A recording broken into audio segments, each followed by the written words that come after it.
जय। बनवाई मात की जय। माँ भवानी आई सोनल सदा एम पर प्रेम दृष्टि રાખતી સોનલ સતામ દિવસ માને શરણે आई સોનલ શરણે અને 18 વરણ અને ચારણ સમાજ બધે માને શરણે ભાવ ભક્તિ અને બધે 18 વરણ માને શરણે આવો સતામ દિવસ ઉજવાય સોનલ સોત બીજ અંજવારી અને આવો બધે માને શરણે આવો। સનાતન ધર્મની ચારણી પરંપરામાં આ શ્રી સોનલ માતાજીએ મંડળાના ટીમે જન્મ લીધો અને એ સોનલ માતાજીના જન્મને તારીખ 13/1/2024ના દિવસે 100 વર્ષ પૂરા થવા જાય છે। ત્યારે માતાજીના જન્મનો ત્રિદિવસીય જન્મ શતાબ્દી મહોત્સવનું મંડળાના ટીમે તાલુકો કેશોદ જિલ્લો જુનાગઢ આયોજન કરવામાં આવ્યું છે।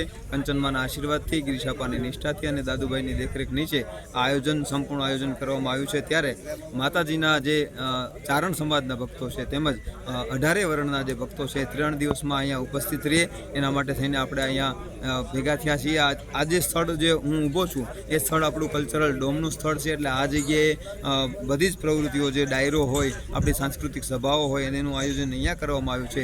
3 દિવસની અંદર ટોટલ 7 થી 8 લાખ માણસો થાય એવું આયોજન કરવામાં આવ્યું છે। જે સ્વયંસેવકો આ આયોજનમાં જે કામ લાગવાના છે તે 4-4.5 હજાર કે 5,000ની આસપાસ આપણા સ્વયંસેવકો કામે લાગવાના છે। તેમજ આપણે જે બજરંગદાસ બાપાનો આશ્રમ છે બગદાણા ત્યાંથી પણ 1500 જેટલા સ્વયંસેવકો આવવાના છે। જે ટોટલ આયોજન છે 400, 450, 500 વીઘાની આજુબાજુમાં સંપૂર્ણ આયોજન કરવામાં આવ્યું છે। તેમાં આ આયોજનમાં 11 તારીખ જે છે 11 તારીખ આપણું ઓપનિંગ એટલે કે ઉદ્ઘાટન સેરેમની છે। એ સેરેમનીમાં મોરારી બાપુ તેમજ અન્ય સંતો મહંતો પધારવાના છે અને તેની સાથે આપણા જે જગતગુરુ મહારાજ જે શારદા પીઠમના છે તેના દંડી સ્વામી પધારવાના છે। તેની સાથે સાથે સાંજે આપણે અન્ય સભાઓ છે અને સાંજે દાંડિયા રાસ પણ છે, રાત્રે ડાયરો છે। એવી જ રીતે તારીખ જે 12 છે 12 તારીખની જે સભા છે તેમાં સવારની સભામાં રમેશભાઈ ઓઝા તેમજ સચિદાનંદજી દંતાલીવાળા તે પણ પધારવાના છે। બપોર પછીની સભામાં પ્રાસનાથી ધર્મગુંજુજી મહારાજ અને યુવા સભા છે અને પછીની જે સભા છે નારી શક્તિ વંદના સભા છે।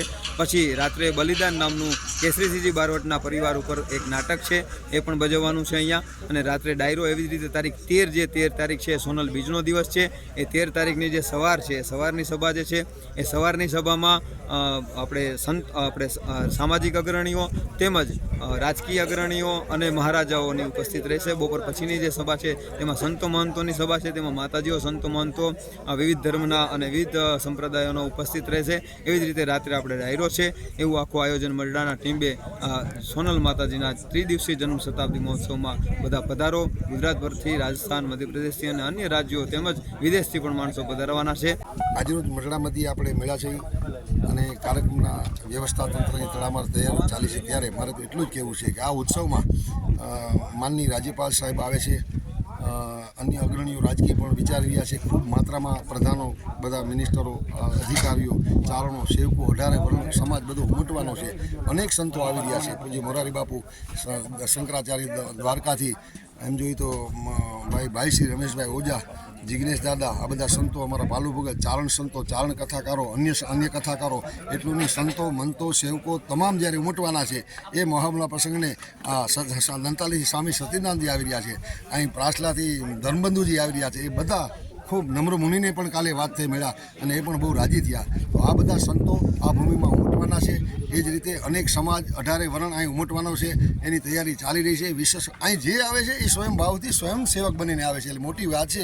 એટલે આ કાર્યક્રમ સહજ આમ તો દર વર્ષે અહીં ઉજવાતો કાર્યક્રમ દર વર્ષે 50-75 હજારની માત્રા વધતી જાય છે માણસોની ક્રમશ। તમે છેલ્લા દશકાથી જોઈ તો આ વખતે આ બધા આવો મળી અને મહામૂલો આ કાર્યક્રમ બનાવીએ।